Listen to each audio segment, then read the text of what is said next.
Olá, minhas crianças, muito bom dia. Vamos lá para as nossas atividades de hoje. O que é que nós estudaremos em nossa aula de hoje? Estudaremos as disciplinas de português e história. Tivana já pede que vocês peguem aí os livros de vocês e vamos lá para a nossa aula de hoje. A gente vai começar por português. Vamos relembrar o gênero textual notícia, onde na aula anterior nós tivemos a oportunidade de conhecer a história da Ursa Ravena, se recordem aí? E hoje iremos conhecer a estrutura desse tipo de texto, desse gênero textual notícia. Como é que ele se apresenta? E aí, Tivana já pede para vocês abrirem aí o livro didático de vocês na página 49 e vamos observar qual é a estrutura de uma notícia. Observem aí que Tivana pegou novamente o texto que a gente estudou na aula passada da ursa mais triste do mundo. E aí Tivana dividiu em partes para que vocês tenham conhecimento da estrutura de uma notícia. Observem aí que a primeira parte de uma notícia é a manchete ou o título. E o que é que a manchete ou o título faz? Ele anuncia o tema a ser tratado e ele deve despertar o interesse do leitor pelo título. O leitor já deve ter interesse em ler aquela notícia. Então, o título de uma notícia ela é muito importante. Prestem atenção nessas partes que Tivana vai explicar, porque na nossa atividade de hoje vai perguntar parte por parte, tá? Lá na atividade, inclusive, vai perguntar para que serve a manchete. Então, vocês vão lembrar disso. A manchete ela serve para despertar o interesse do leitor, chamar a atenção do leitor. Aí vem a linha fina. Para que serve a linha fina? Que é essa frasezinha que vem logo abaixo da manchete. Observem aí que a linha fina ou subtítulo é um pequeno texto que vem depois do título e seu objetivo é o quê? É introduzir o leitor no texto e reter sua atenção, já despertada pela leitura do título. Então, é como se fosse um pequeno comentário do título que já está acima, para que chame mais ainda a atenção do leitor e esse leitor tenha esse desejo de ler essa notícia. Aí depois vem a slide. O que é a slide? A slide é como se fosse um resumozinho. Ela oferece uma prévia do conteúdo tratado no texto. Observem aí nesse texto que vocês leram, que a slide ela vem fazendo um resumozinho do que aconteceu com essa ursa, né? E aí pela slide você já tem uma noção do que vai ser falado nessa notícia. Depois disso vem o corpo da notícia, que é o corpo do texto, que é todo o desenvolvimento do assunto, de que é que fala mesmo esse assunto. E por último, o site de publicação, a data em que essa notícia foi publicada, tá ok? Então essas são as partes principais de uma notícia. Tivana quer que vocês prestem bastante atenção para que vocês tenham conhecimento dessas partes da notícia. Quando vocês forem produzir uma notícia algum dia, vocês já vão saber. Primeira coisa, manchete ou título. Depois, linha fina, que é o subtítulo, né? Um pequeno texto, um resumozinho. Vem a slide, que é mais uma prévia do conteúdo a ser tratado no texto. Vem todo o corpo do texto e, por último, o site da publicação. Aí, ó, nas atividades de hoje, em português, vocês vão responder as atividades das páginas 50 e 51 do livro didático.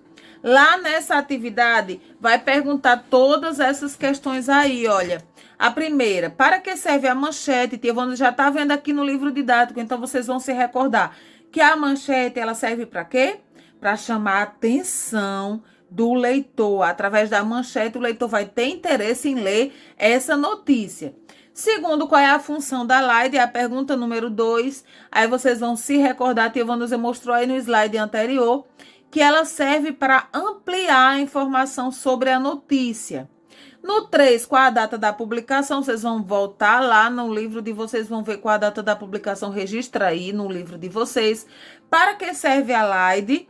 E aí vocês vão marcar no caderno de vocês que a slide, o que ela faz? Ela traz um resumo da notícia para que o leitor se interesse pela leitura, vocês vão marcar no livro. A slide também faz uma coisa muito importante. A slide, ela responde o que, quem, como, quando, onde e por que esses fatos aconteceram. Então, tudo isso aparece aí na slide, vocês vão marcar aí no quesito 4 da página 50 do livro de vocês, tá ok? No quesito 5 vai perguntar Qual é a linguagem empregada no texto notícia? Será que eu posso publicar uma notícia falando informalmente? Como se eu estivesse conversando com um amigo, com um próximo meu? Não, né? A notícia, ela vai precisar ter uma linguagem o quê? Uma linguagem mais formal. A gente vai precisar ter mais cuidado com as palavras. A gente precisa também levar informações de uma forma clara. As informações, elas precisam ser objetivas, elas precisam ser verídicas. Então, é preciso sim ter cuidado com a linguagem utilizada numa notícia. É diferente de um bilhete, por exemplo, quando a gente escreve um bilhetinho para um coleguinha, a gente não precisa se preocupar tanto com isso, com todas essas formalidades. Mas na notícia, a gente precisa sim se preocupar com a linguagem, ela precisa ser formal, precisa ser clara, precisa ser objetiva. Precisamos sim ter cuidado com as palavras. Aí vem no quesito 6, as fotos, ela é um recurso importante? Logicamente que sim, né? Quando a gente vai ler uma notícia, a gente vai observar sim as imagens que aparecem na notícia, vai chamar ainda mais a atenção do leitor. E aí vocês vão colocar lá que as imagens, ela é um complemento muito importante na notícia, pois elas acrescentam a ursa, nesse caso aí, desse texto, observa aí as imagens que apareceram. Ela mostrou a ursa em dois momentos bem diferentes. Mostrou a ursa quando ela chegou filhote ao Brasil e viveu em circos. Olha como ela tá tristinha. E aí aparece também a ursa antes, conhecida como Marcha. E aí, que foi quando ela foi transferida para o santuário. As imagens, elas são sim muito importantes, tá ok? Aí a gente vai para o quesito 7, que pergunta assim, qual é a intenção da notícia? Para que serve a notícia? Aí tem as opções, divertir, entreter, informar sobre um fato real, contar uma história inventada, convencer sobre uma ideia. Então, a notícia, ela tem o papel de informar. Ela é um texto informativo. Então, vocês vão marcar aí no livro de vocês que a função da notícia é informar sobre um fato real, tá ok? Aí tá um resumão de tudo que vai cair na nossa atividade de hoje, das páginas 50 e 51. E essa é a nossa aula de hoje de português. Vocês farão todas as atividades propostas no livro didático, nas páginas 50 e 51. E agora a gente vai lá para a disciplina de História. Tia Vanusa já colocou aí uma prévia do que é que a gente vai ver em História em nossa aula de hoje. Em História, nós vamos relembrar um pouco sobre a pré-história e que ela é dividida em períodos. Se recordem que a gente já estudou um período da história. Nós já estudamos o período paleolítico ou período da Pedra Lascada. E por que a gente fala período da Pedra Lascada? Se recordem que a gente fala assim, a gente chama assim, porque as pessoas do período da Pedra Lascada, do período paleolítico, eles se utilizavam de instrumentos feitos com pedras. E hoje a gente vai conhecer um pouquinho sobre o período neolítico. E aí, Tia Vanusa pede para vocês abrirem o livro didático de vocês na página 24. Na página 24 tem esse textinho aí, ó, que Tia Vanusa colocou. Observem que esse textinho aí, ele vem mostrando um pouquinho sobre o significado do período neolítico. O que é neo? Neo é novo, significa novo. Lítico, pedra.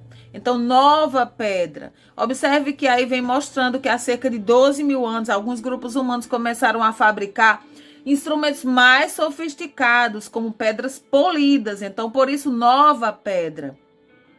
Eles começaram também a se fixar em lugares onde havia facilidade para obter água e, consequentemente, também mais alimentos. Nesse período, alguns grupos humanos passaram a caçar e a coletar frutos apenas em regiões próximas onde tinha se fixado. Então, eles foram aos poucos tornando-se sedentários. Se recordem que lá no Paleolítico eles eram nômades.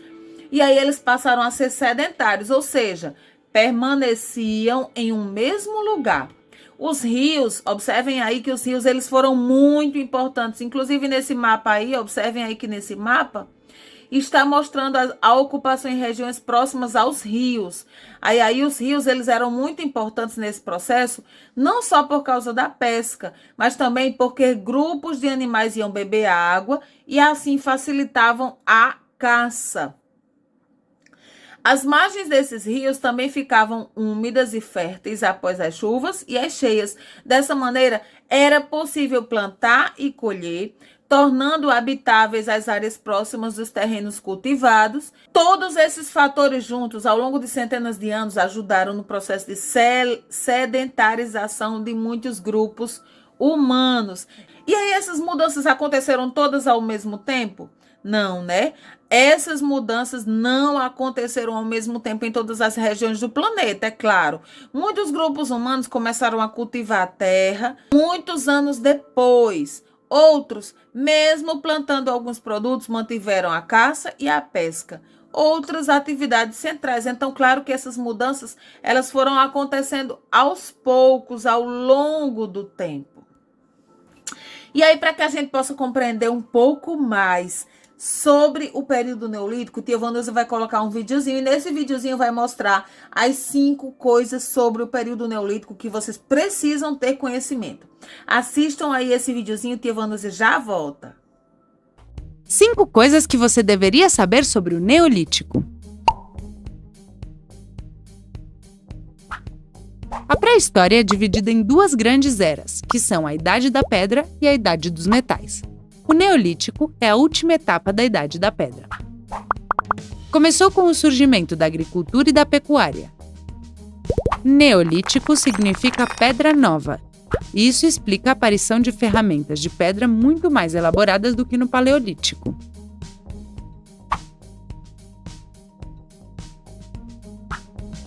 O Neolítico tem a sua origem com a aparição da agricultura e da pecuária.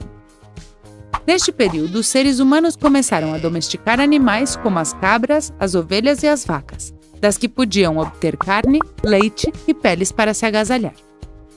No Neolítico, também começaram a cultivar a terra para conseguir alimentos, semeando distintos cereais como o trigo ou a cevada. Por este motivo, deixaram de ser nômades e viraram sedentários. Já não precisavam se locomover para buscar alimento, eles tinham tudo o que precisavam para sobreviver nas suas aldeias.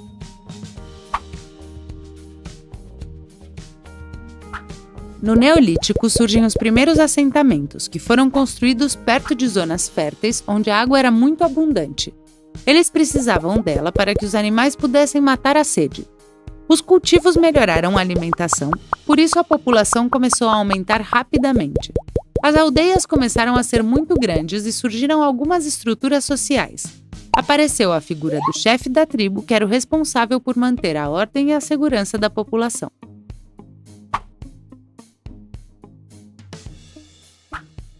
No Paleolítico foram construídas as primeiras ferramentas de pedra que foram melhorando durante o Neolítico. A principal mudança foi a de polir as pedras ao invés de golpeá-las.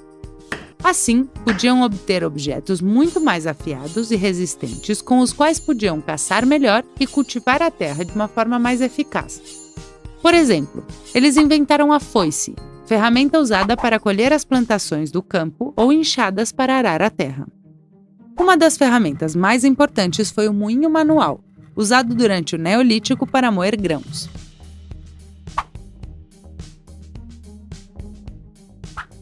Este período foi marcado por uma invenção muito importante, a roda, que serviu para facilitar as tarefas agrícolas.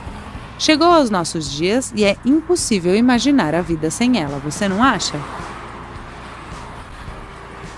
Outras grandes invenções também apareceram, como o tear, que levou à fabricação dos primeiros tecidos. Após esta descoberta, as primeiras velas de navio foram feitas para navegar usando a força do vento.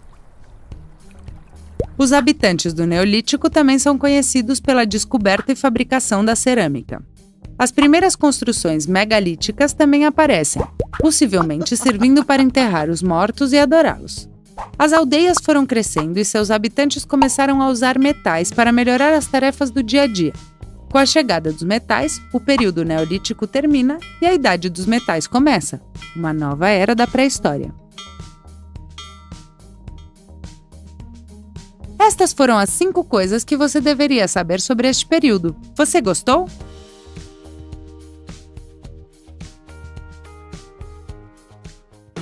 E aí, Tivana, você colocou esse resumo, é um resumão, para que vocês tenham uma compreensão mais detalhada das diferenças entre o período paleolítico e o período neolítico. Observem aí o paleolítico, que foi mais ou menos 2 milhões de anos atrás, que foi o início de tudo, como se deu origem a tudo.